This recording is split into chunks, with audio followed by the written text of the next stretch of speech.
Hey guys, this is Paulo with Meditation Amsterdam, and in today's video I want to keep building on the topic that I've touched upon in the past 3 videos or so. And this time around I want to zero in on the distinction between suppressing difficult feelings and emotions and repression. And this is a very, very important distinction for number of reasons, but one of the most important ones in my mind is this notion that most of the advice that we receive, most of the way we orient our self-improvement efforts, and most of the reason that we judge ourselves in one way or another assume that what we are doing is suppressing things. And they don't consider the idea and in fact, the fact that we are, for a big part, repressing things. So the essential difference between suppression and repression is that suppression involves a conscious act of pushing things down or pushing them away or actively distracting ourselves from a problem that we know in the back of our head that we have. And repression is an automatic subconscious mechanism that makes us completely blind to any problem that we may have. And as you can already intuit from this, that makes a world of difference, because most of the advice and our attempts, as I said, assume that what we're doing is suppressing. In other words, the advice that we get from pop psychology, from performance and motivational coaches and things of that kind have to do with stop kidding yourself, right? Get your act together. Or this whole stoic philosophy of, you have to be strong, you have to see things the way they are, and the rest of it.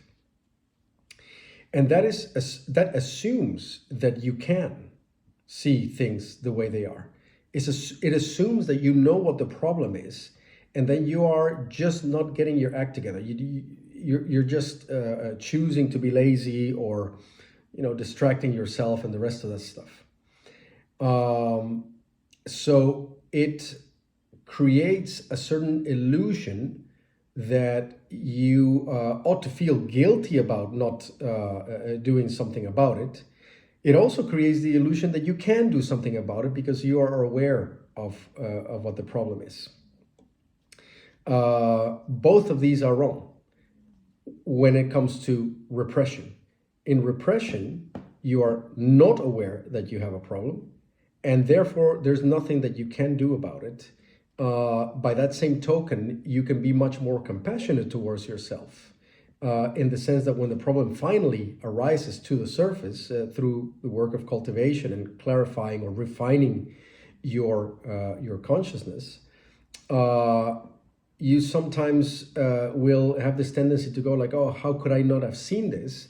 And the reason you could not see it is that there are active mental mechanisms that have to do with brain chemistry and that have to do with mental patterning that is there to protect you so that you cannot see that you have a certain problem or a certain trauma. This creates a lot of self-compassion once this is understood, because you come to realize that you didn't know that you had a problem. You didn't know that you were avoiding a certain situation or a certain trauma because you could not have known. Your very mind was preventing you, actively preventing you from ever knowing this in a conscious kind of way. At the same time, it creates a kind of bind which Gurdjieff was very aware of. Gurdjieff was very much of the camp of saying that a normal man, an uncultivated man or person rather, is almost impossible to convince that they have a problem. You talk to Joe regular in the street who's happy enough and functional enough, and you try to convince him that he's actually asleep, he or she is actually asleep, and they will not believe you because the repression mechanics in their mind are doing a very good job at keeping you blind. This is one of the reasons that I chose this title for the video, that is not about kidding yourself, it's not about denial.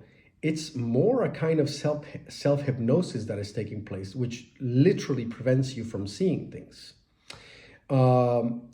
This also brings another pickle to the table, and it's one where, in my mind, the distinction between psychology, regular psychology, and spirituality really starts to become much more clear and more prevalent.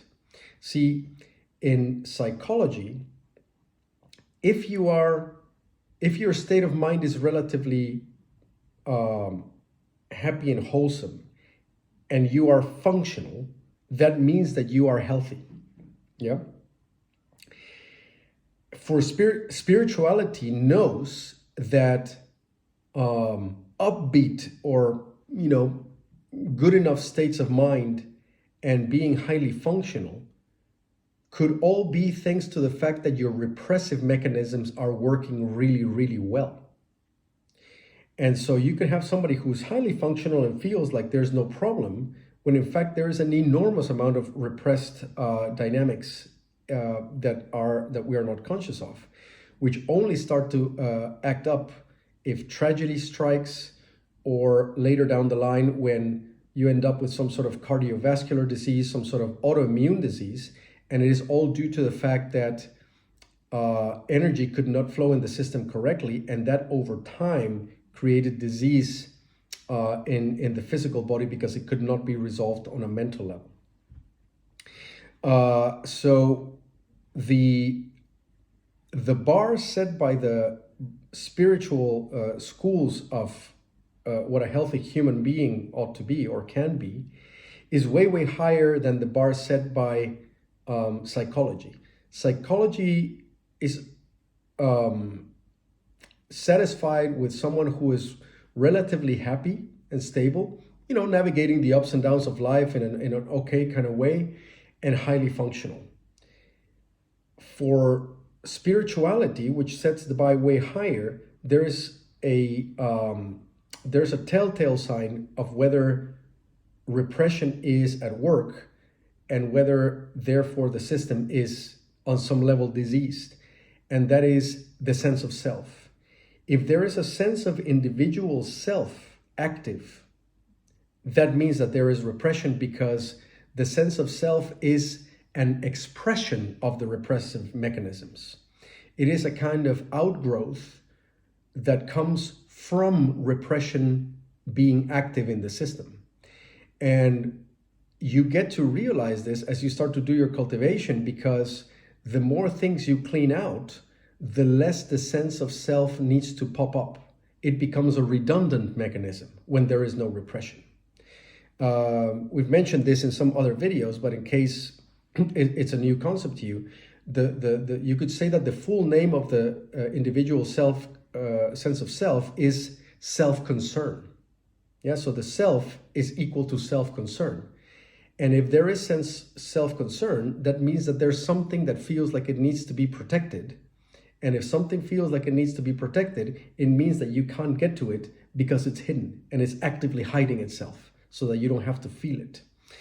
So by that logic, the perennial philosophy and the spiritual schools set the bar as, if you have an active individual sense of self, something in the system is still repressed. And you ought to keep digging and clarifying and purifying the system, or clarifying the system and integrating things up until the point where the sense of self is no longer an operative and necessary part of the way your mind operates. So what can we conclude from this whole thing? And this, by the way, is all coming from the new Primal Scream by Dr. Yanov. He makes a huge point about repression being this hidden disease that we have.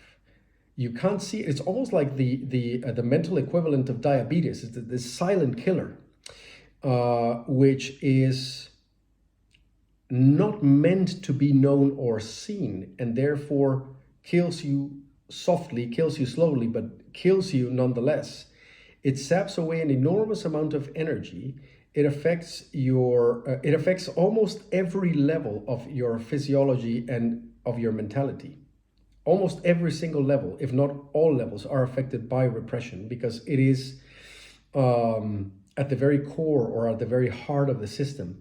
And it takes a huge amount of energy to keep repression working properly. Now, before we demonize repression, it's always good to remember that the repressive mechanism evolved so that we wouldn't have to feel affects when we were too young to feel them, because they would have spelled death to the organism. So repression does a very good job early on, and later on it becomes a problem. So it becomes a problem after it solves a problem. So we don't want to demonize repression as a mechanism in our early years, and we have a lot to thank for it. At the same time, being conscious that there's something lurking in our system that we don't know about and that we need to clarify ought to make us a little bit suspicious about our own thoughts, about the way that our mind operates, about certain kinks of our personality that we can't quite explain or whatever, because in a nutshell, when there's repression in the system, you may as well assume that a large part, if not your entire personality, is growing from it, rather than just being kind of affected by it. So again, what we can take from this is repression is a natural mechanism. It is early on a helpful mechanism. Later on, it becomes all pervasive, completely hidden, and incredibly toxic. It is different from suppression in that we don't know that it's happening. Therefore, we can't take blame for it. But we also ought not to be lured by healthy feelings and being highly functional and assume therefore that we are not suffering from repression in our system, because as I explained, that would be where psychology sets the bar. But where spirituality sets the bar is if there is an individual sense of self that expresses itself in the form of self-concern, that means there's repression in the system. That's where spirituality sets the bar. And that means that everybody has it. And it's only a matter of degree. And once we know this, we then become aware of it and go like, oh, okay. Would that automatically mean that somebody is ready to embark in an enormous effort of meditation, embodiment, and the rest of it? Probably not, right? There needs to be enough pain. So ironically, people for whom repression works less, who are more sensitive and who are more exposed to the pain that repression is not successfully keeping at bay, are perhaps more likely to embark in all these practices of meditation and self-cultivation to resolve that pain. If repression is working very, very well for you, if you are a pillar of society and a highly functional member of society, chances are you're not going to be very pressed to make this effort, because there's no real reason to, and you are lured into believing that there's nothing wrong. So that's where you see things working out in a funny way, right? Like the more functional you are, there's a chance that you are just extremely repressed, but by that same token, you wouldn't know about it. And then the other way around, the less functional you are, your repression mechanisms are not working very well. That creates a lot of fuel for you to embark on self-cultivation and the efforts to really resolve your psychology and the kind of trauma that is triggering pain, which is not being repressed very well, right? So I thought that was an important thing to share. It's popping up quite a lot in discussions as of late, so I thought it would be relevant to just share these thoughts with you guys. And I'm very curious what you make of it, so do share it in the comment section. And if you think that this content might be useful to others, then your liking, sharing, and subscribing is always highly appreciated. Makes the channel more visible out there, and I'm looking forward to the next video. See you soon. Thanks for listening, and bye-bye.